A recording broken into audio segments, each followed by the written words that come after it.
Some betrayals don't announce themselves with warning signs or red flags. They hide behind smiles at family dinners, behind champagne toasts and congratulations. Emily Walsh thought she knew everyone in her life. She thought the woman who raised her from age 12, who helped her pick out her wedding dress, who cried tears of joy at her bridal shower, was someone she could trust with anything. She thought the man she was about to marry, the one who promised her forever just hours before, was her soulmate.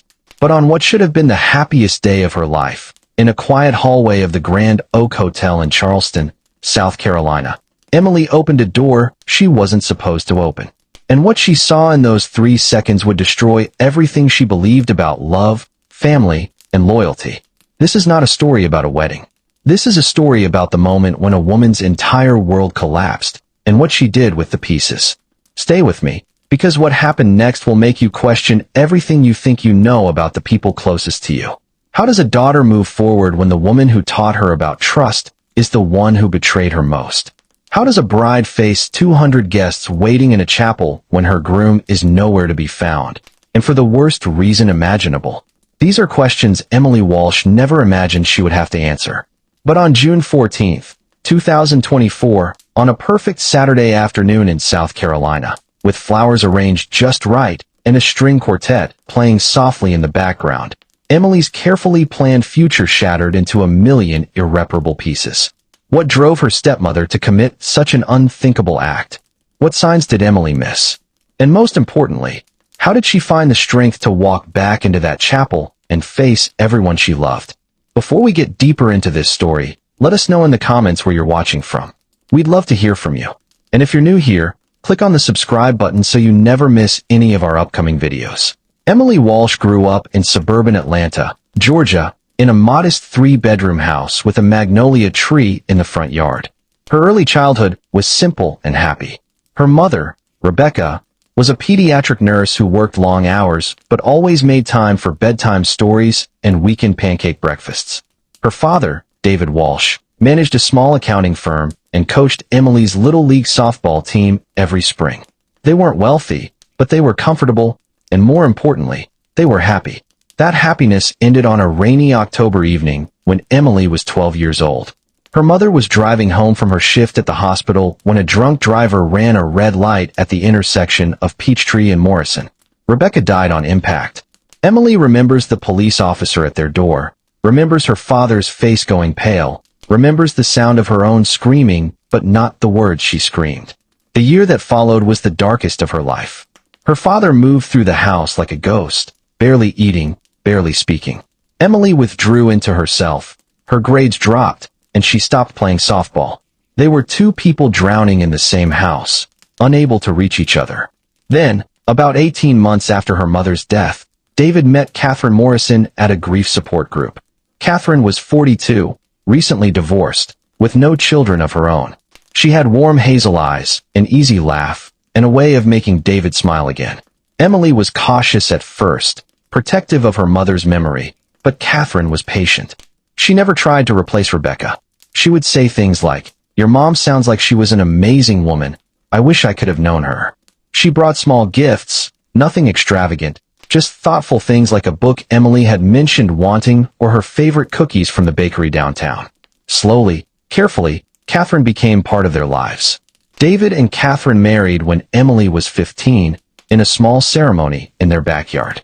Emily wore a pale blue dress and stood beside them, and for the first time since her mother died, she felt something like hope. Catherine moved into their house and brought warmth back into it. She cooked elaborate Sunday dinners, remembered everyone's birthdays, organized family game nights. She encouraged Emily to rejoin the softball team, attended every game, and cheered louder than anyone else in the stands. When Emily struggled with calculus her junior year, Catherine hired a tutor and sat with her through practice problems. When Emily got accepted to the University of South Carolina, Catherine cried with joy and helped her pack for the dorm. Over the years, Emily stopped thinking of Catherine as her stepmother and started thinking of her simply as family, as someone who loved her unconditionally. She trusted Catherine completely. That trust would become the source of her deepest pain. Emily met Marcus Chun during her sophomore year at USC. He was a year older, studying civil engineering, with kind eyes and an easy confidence that put people at ease. They met at a campus coffee shop when he accidentally took her latte order and spent the next 20 minutes apologizing and insisting on buying her another one, plus a muffin, plus anything else she wanted. They talked for 2 hours that day. Marcus grew up in Greenville, South Carolina, the youngest of 3 children in a tight-knit Chinese-American family. His parents owned a small restaurant where he had worked since he was old enough to carry plates. He was funny without trying too hard, thoughtful in small ways that mattered, like remembering that Emily hated onions or that she liked her coffee with exactly 2 sugars. They dated for 4 years before Marcus proposed. He did it on a weekend trip to the Blue Ridge Mountains, at sunrise on a hiking trail they had climbed together a dozen times.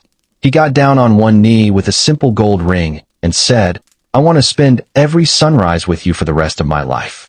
Emily said yes before he finished the sentence. When they told her father and Catherine, everyone cried happy tears. Catherine hugged Marcus and said, "Welcome to the family, sweetheart." She immediately started helping Emily plan the wedding, spending weekends looking at venues and tasting cakes and debating flower arrangements. Catherine seemed almost as excited as Emily herself. She kept saying things like, "I always dreamed of planning a wedding with my daughter. This is a dream come true." Emily felt grateful. She felt loved. She felt like the luckiest woman alive. Marcus was equally close with Catherine. He called her mom within a year of meeting her, and Catherine adored him.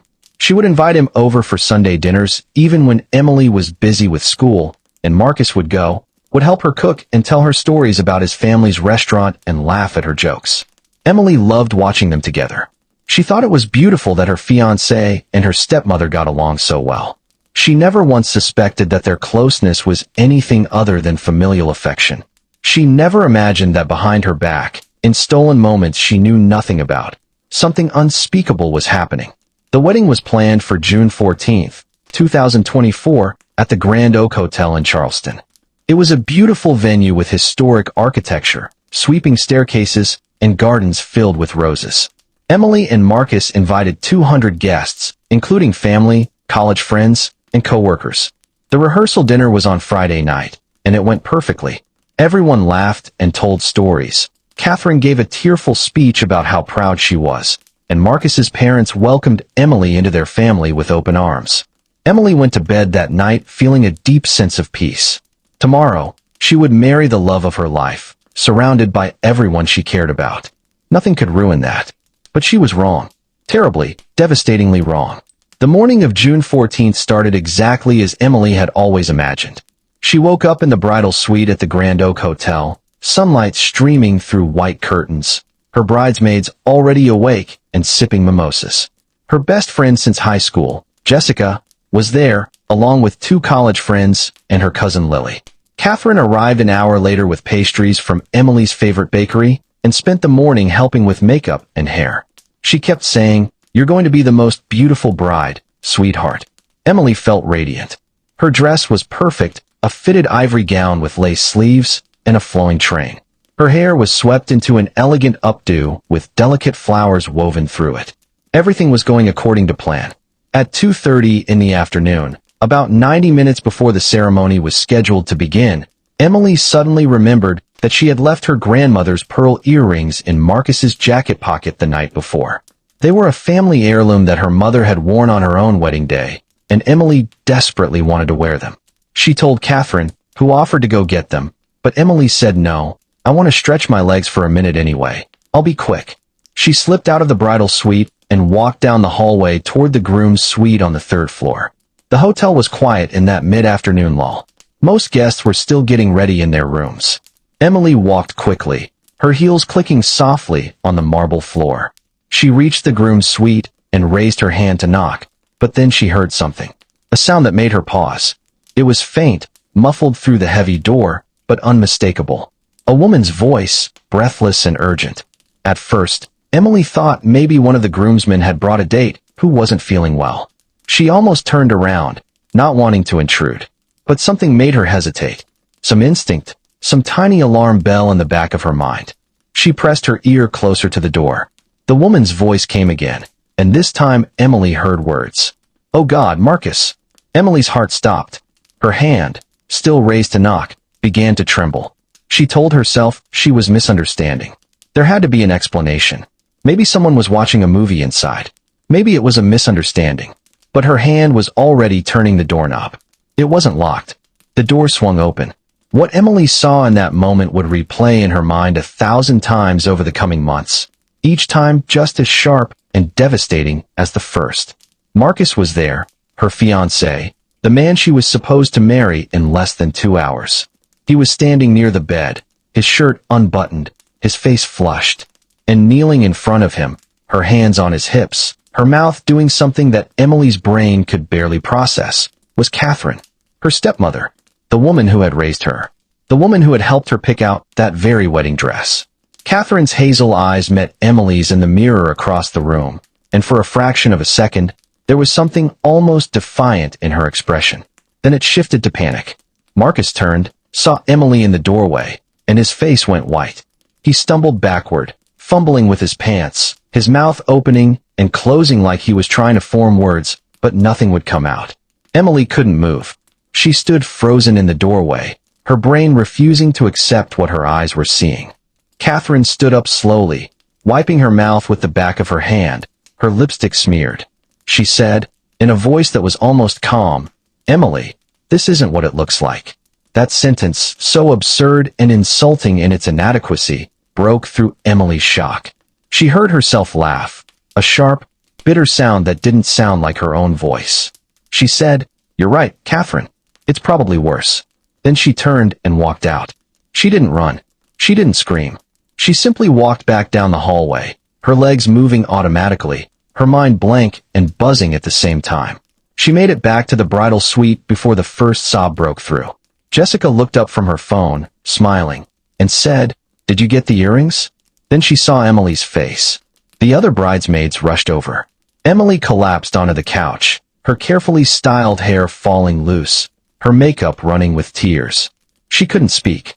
She just shook her head over and over. Jessica knelt in front of her, gripping her hands, saying, "Em, what happened? Talk to me, what's wrong?" Emily finally choked out the words. "I saw Marcus with Catherine. They were together." Jessica's face went blank with confusion. "Together how?" Emily looked at her, tears streaming down her face, and said, "She was on her knees, Jess." Jessica's eyes went wide with horror. The room fell silent except for Emily's ragged breathing. Then chaos erupted. The bridesmaids started asking frantic questions, some crying themselves, others furious. Jessica stood up and said, "I'm going to kill them both." Emily shook her head. "No, don't. Just let me think." But there was nothing to think about.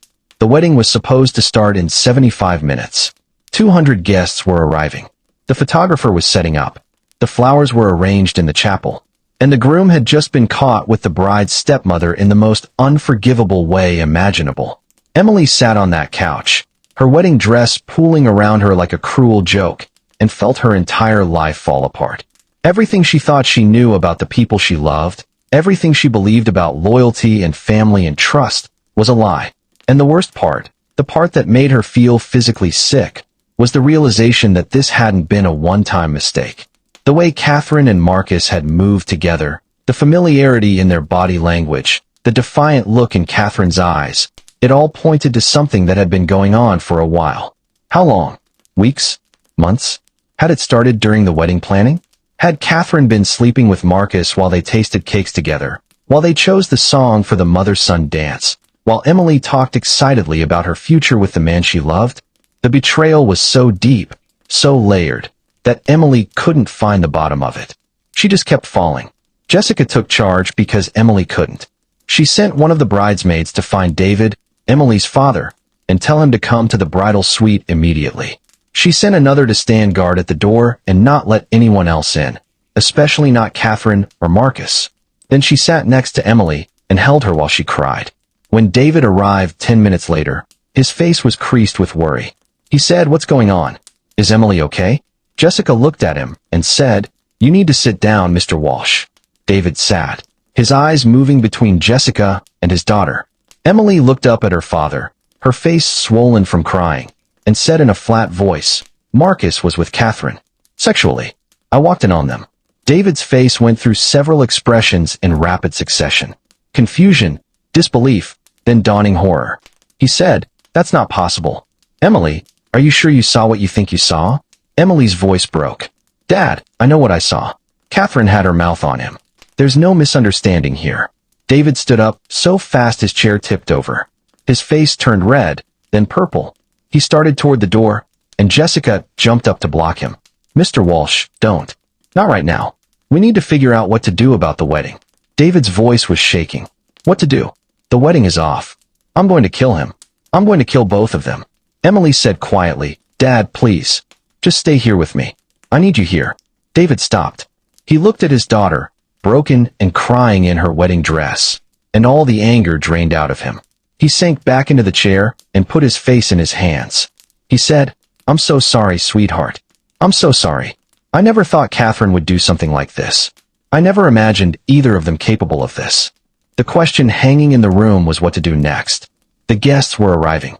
Emily could hear voices and laughter drifting up from the lobby. The ceremony was supposed to start in less than an hour.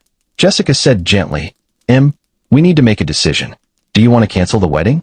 Do you want to postpone?" Emily shook her head. "I don't know. I can't think. I can't breathe." One of the other bridesmaids, Sarah, spoke up. "We could tell everyone there's been an emergency. A family emergency. We don't have to explain right now." Emily considered that. It felt like the easiest option, to just make everyone go away so she could hide and fall apart in private. But then she thought about all the guests who had traveled from out of state, who had taken time off work, who had bought gifts and rented hotel rooms. She thought about Marcus's family, who knew nothing about what their son had done. And she thought about Catherine, who was somewhere in this hotel, probably calculating her next move, probably planning some explanation or excuse. Something fierce and hot flared up in Emily's chest. Anger. She had been too shocked to feel it at first, but now it came flooding in. How dare they? How dare Marcus betray her like this, on their wedding day, with the woman who was supposed to be her mother? How dare Catherine, who had sat with her through grief and homework and college applications, who had cried at her bridal shower, who had called her daughter? How dare she commit such a vile betrayal? Emily stood up, her jaw set. Jessica said, What are you doing?" Emily said, "I'm getting married." Everyone stared at her. Jessica said, "What? Emily, you can't be serious." Emily's voice was steady now, cold and clear. "I'm not marrying Marcus. Obviously. But I'm not letting him and Catherine destroy this day completely. I paid for this wedding. My father paid for this wedding. 200 people came here to celebrate with me. So I'm going down to that chapel, and I'm going to tell everyone exactly what happened." David said, "Emily, are you sure? You don't have to face them right now." "Yes, I do," Emily said. "Because if I hide, if I cancel quietly and let people wonder, Marcus and Catherine will control the narrative. They'll make excuses, they'll minimize what they did. They'll make me look like the crazy, jealous bride who overreacted. I'm not giving them that.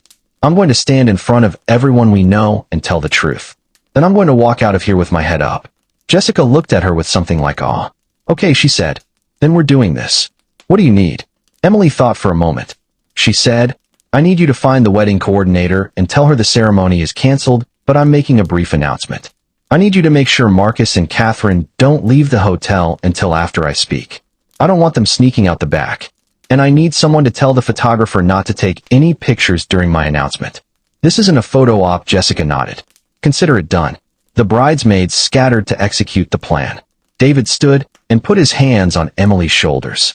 He said, "I'm proud of you, sweetheart. This takes more strength than I think I could manage." Emily's eyes filled with tears again, but she blinked them back. She said, "I'm not strong, Dad. I'm furious. And I'm heartbroken. But I'm not going to let them win." She took a deep breath, looked at herself in the mirror, and wiped the smudged mascara from under her eyes.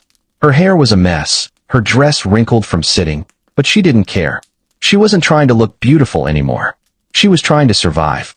At 3:45, 15 minutes before the ceremony was supposed to start, Emily walked down the grand staircase of the Grand Oak Hotel. Guests were milling around in the lobby, dressed in their finest, holding glasses of champagne, chatting and laughing. When they saw Emily descending the stairs in her wedding dress, a hush fell over the crowd. Some people started clapping, thinking she was making a dramatic early entrance. Others looked confused because the bride wasn't supposed to be visible yet. Emily reached the bottom of the stairs and kept walking, straight toward the chapel. The guests followed, sensing something was off, but not sure what. Jessica and the other bridesmaids flanked her like a protective guard. David walked beside her, his face grim. The chapel doors were open. Inside, white roses and candles lined the aisle. The string quartet sat ready with their instruments. Marcus's groomsmen stood near the altar, looking confused. Marcus himself was not there. Neither was Catherine. Emily walked to the front of the chapel and turned to face the crowd. The guests filed in, filling the pews, whispering to each other. "What's going on? Where's the groom? Is this part of the ceremony?" When everyone was seated, Emily spoke. Her voice was clear and steady, amplified by the chapel's acoustics. She said, "Thank you all for being here today. I know many of you traveled a long way, and I'm grateful for that. I'm sorry to tell you that there will not be a wedding today." There was a collective gasp. Confused murmurs rippled through the crowd. Emily continued. "About an hour ago, I went to the groom's suite to retrieve something I'd left there. When I opened the door, I found my fiancé, Marcus Chun, in a sexual act with my stepmother, Catherine Walsh." The chapel erupted. People shouted, some screamed, others sat in stunned silence. Marcus's mother let out a wail. David stood near the front, his face stony, confirming with his presence that what Emily was saying was true. Emily raised her hand, and gradually the noise subsided. She said, "I'm telling you this not for sympathy, though I appreciate your support. I'm telling you because I believe in honesty, and because I won't allow the people who betrayed me to control the story." Marcus and Catherine made their choices. I'm making mine. I'm choosing to walk away from this with my dignity intact. I'm choosing not to marry someone who doesn't respect me or our relationship. And I'm choosing to remember that this day, as painful as it is, taught me something important about who people really are. She paused, her eyes scanning the crowd. Many people were crying. Others looked angry on her behalf. She said, "The reception is still happening. The food is paid for, the bar is open, the band is ready. If you'd like to stay and celebrate my freedom instead of my marriage, you're welcome to. If you'd rather go home, I completely understand. Either way, thank you for your love and support." Then Emily turned and walked back down the aisle, alone, her head held high. The guests parted for her like a wave. As she exited the chapel, she finally allowed herself to feel the full weight of what had just happened. Her knees buckled slightly, and Jessica caught her. "It's done," Jessica whispered. "You did it, Em. It's done." Emily nodded, tears streaming down her face again. But she had done it. She had taken control of the narrative, refused to be a victim, and walked away with the truth on her side. It didn't erase the pain, but it gave her something to hold on to. Strength. Dignity. The knowledge that she had faced the worst moment of her life and survived it. In the days and weeks that followed, the full scope of Marcus and Catherine's betrayal came to light. Emily refused to speak to either of them directly, but through Jessica, through her father, and eventually through a lawyer, the ugly truth emerged piece by piece. Marcus tried to reach out repeatedly. He sent texts, emails, voicemails, all of them filled with apologies and excuses. He claimed it was a mistake, that he and Catherine had gotten drunk the night before the wedding and things got out of hand. He swore it had only happened once, that he loved Emily, that he would do anything to make it right. Emily blocked his number after the third message. She knew he was lying. The way they had been together in that room, the ease and familiarity, told a different story. Catherine's version started out similarly. She sent a long letter to Emily, delivered through David, in which she claimed the encounter was a drunken accident, a moment of weakness she deeply regretted. She begged for forgiveness, said she loved Emily like a daughter, said she would do anything to repair their relationship. But Emily didn't believe her either, and she was right not to. About 2 weeks after the wedding disaster, Jessica called Emily with shocking news. One of Marcus's groomsmen, a guy named Tyler who had roomed with Marcus in college, had reached out to Jessica. Tyler said he needed to talk to Emily, that there was something she needed to know. Emily agreed to meet him at a coffee shop in Charleston. Tyler looked uncomfortable when he sat down across from her. He said, "I don't know if I should be telling you this. Marcus is my friend. But what he did to you is unforgivable, and I think you deserve the whole truth." Emily's stomach tightened. "What truth?" Tyler hesitated, then said, "Marcus and Catherine have been having an affair for at least 8 months. Maybe longer." Emily felt the ground tilt under her. 8 months? Tyler nodded. I found out by accident about 4 months ago. I went to visit Marcus at his apartment, and Catherine was there. She answered the door in one of his shirts. At first I thought maybe she had just stopped by, but the way they acted around each other, it was obvious. I confronted Marcus later, and he admitted they'd been seeing each other for a while. He made me promise not to tell anyone. He said it was complicated, that he cared about both you and Catherine, that he was trying to figure things out. Emily's hands were shaking. She said, "Why didn't you tell me then? Why did you let me go through with the wedding planning, knowing what was happening behind my back?" Tyler looked down at his coffee. "I know. I should have. I told myself it wasn't my place, that Marcus would end it or come clean on his own. I was wrong. I'm sorry. I'm so sorry." Emily stood up abruptly. She felt like she was going to be sick. 8 months. That meant Marcus and Catherine had been sleeping together while Emily was picking out bridesmaid dresses, while they were addressing wedding invitations, while Marcus was telling Emily he couldn't wait to spend the rest of his life with her. It meant every Sunday dinner, every family gathering, every moment of warmth and laughter had been built on a foundation of lies. She left the coffee shop without another word to Tyler. When Emily confronted her father with this new information, David's face went gray. He said, 8 months? I was living in the same house with her. How did I not see it? Emily shook her head. She hit it well, Dad. They both did. David sat down heavily on the couch. He said, I need to tell you something. After you told me what happened, I went through Catherine's phone. I know I shouldn't have, but I needed to understand. Emily, there were hundreds of messages between her and Marcus. Going back almost a year. Not just sexual stuff, though there was plenty of that. They were talking about a future together. Catherine told Marcus she loved him. Marcus told Catherine he was only marrying you because breaking off the engagement would hurt too many people, but that his heart belonged to Catherine. Emily felt like she had been punched in the chest. She whispered, he was going to marry me anyway? Knowing he didn't love me? David nodded, his eyes wet. There's more. Some of the messages suggest they were planning to continue the affair even after you and Marcus were married. Catherine wrote something like, we'll have to be more careful once they're living together, but I'm not giving you up. Marcus agreed. Emily sat down next to her father and stared at the wall. She felt numb. The betrayal was so much deeper than she had realized. It wasn't a drunken mistake or a moment of weakness. It was a calculated, ongoing deception involving the two people she trusted most in the world. They had lied to her face for months. They had let her plan a wedding, spend thousands of dollars, dream about a future, all while knowing they were making a fool of her. Catherine had stood next to her in bridal shops, had helped her write her vows, had toasted to her happiness, all while sleeping with her fiancé. Marcus had looked into her eyes and said, I love you, had made love to her, had promised her forever, all while texting Catherine that his heart belonged to someone else. The cruelty of it was staggering. Emily asked her father, what are you going to do about Catherine? David said, I've already filed for divorce. I can't even look at her. She moved out 3 days ago. I don't know where she went, and I don't care. Emily nodded. She felt a deep sadness for her father. He had lost his second wife to betrayal, just as he had lost his first to tragedy. She said, I'm sorry, Dad. This is my fault. If I had never brought Marcus into our lives, David cut her off. Don't you dare apologize. None of this is your fault. Catherine and Marcus are adults who made their own choices. You were nothing but loving and trusting, and they took advantage of that. They should be ashamed, not you.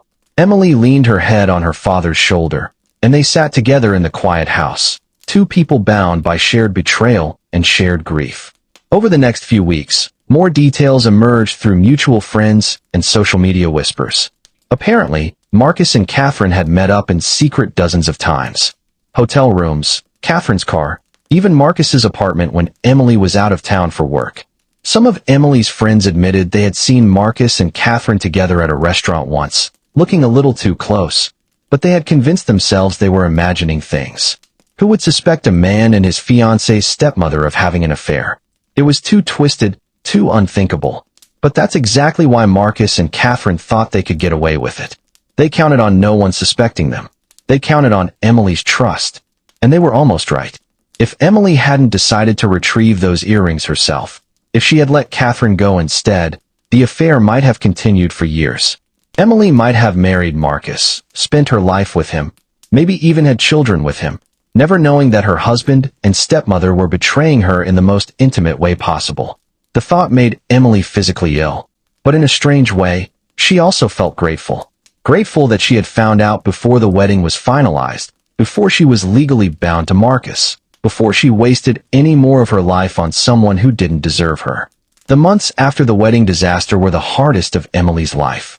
She moved back in with her father temporarily because she couldn't stand to be in the apartment she had shared with Marcus.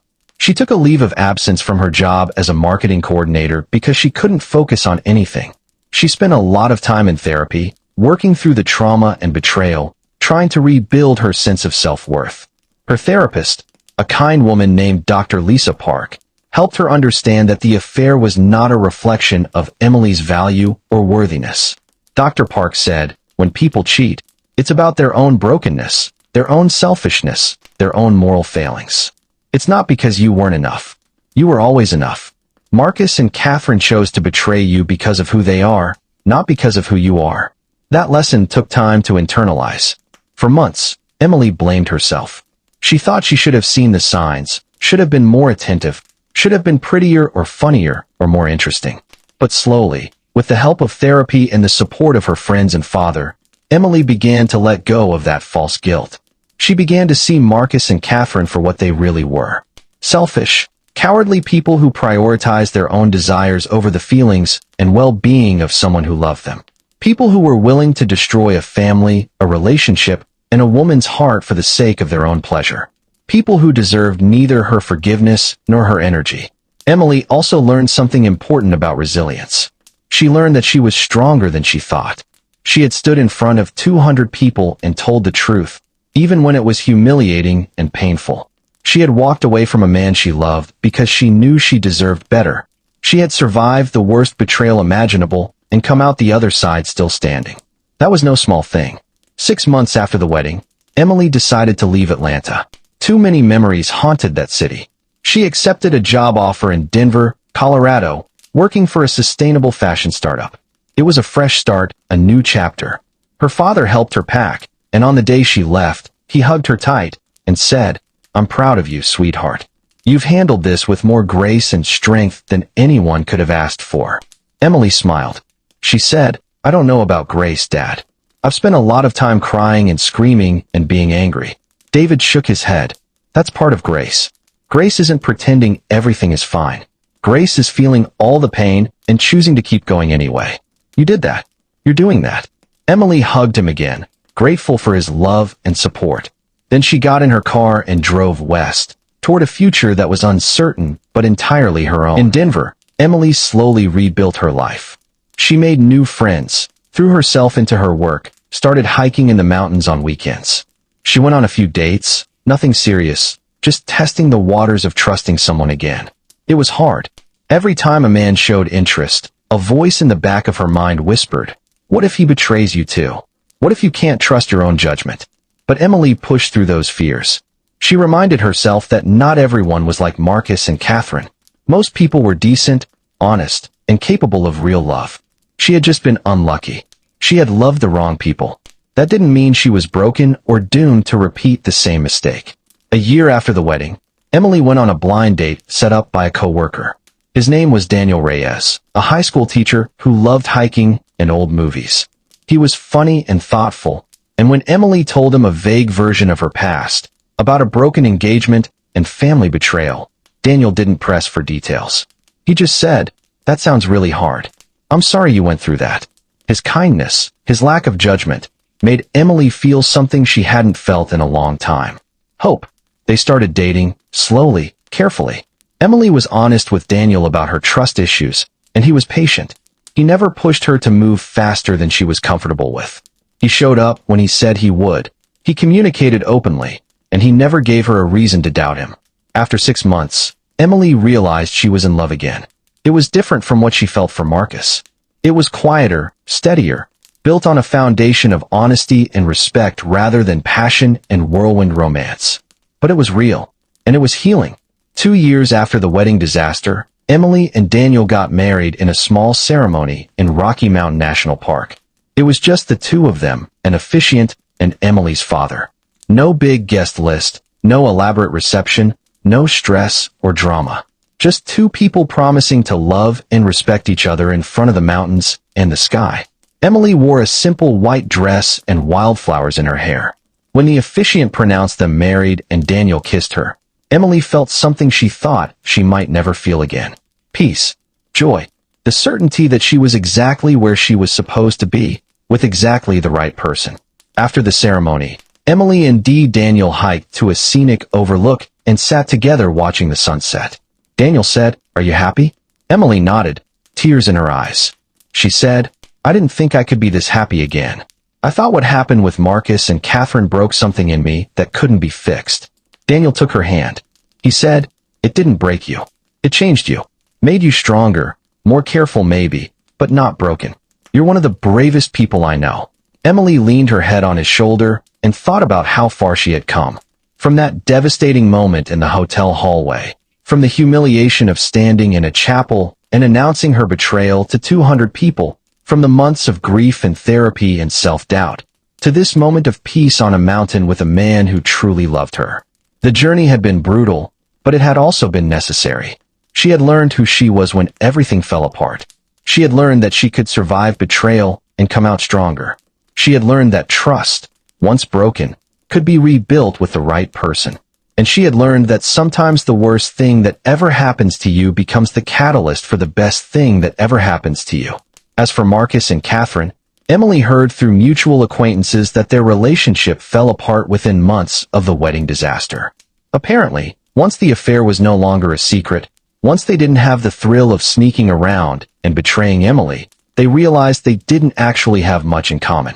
Marcus tried to reach out to Emily several times over the first year, always with some new apology or excuse, always asking for another chance. Emily never responded. She blocked him on every platform and moved on with her life. Catherine tried once to reconcile with David, sending him a letter claiming she had been going through a mental health crisis and wasn't herself when the affair happened. David threw the letter away without finishing it. He had moved on too, dating again, cautiously rebuilding his own life. The last Emily heard, Marcus was living in Florida working for a construction company, single, and apparently still trying to convince people that what happened wasn't entirely his fault. Catherine had moved to somewhere in Texas, cut off from most of her former friends and family, living a quiet life alone. Emily felt no satisfaction in knowing they were unhappy. She didn't wish them harm, but she also didn't wish them well. They were simply irrelevant to her now, ghosts from a past life that no longer had any power over her present. What mattered to Emily now was the life she had built. A career she loved, a husband who respected her, a father who supported her, friends who had her back. She had learned that family isn't always blood, that love isn't always permanent, and that the people who seem closest to you can sometimes hurt you the most. But she had also learned that healing is possible, that new beginnings exist, and that the worst day of your life doesn't have to define the rest of your life. 3 years after the wedding, Emily's father called her with unexpected news. He said, "I wanted you to hear this from me before you heard it somewhere else. Catherine passed away last week. Heart attack. She was only 53. Emily was silent for a moment, processing.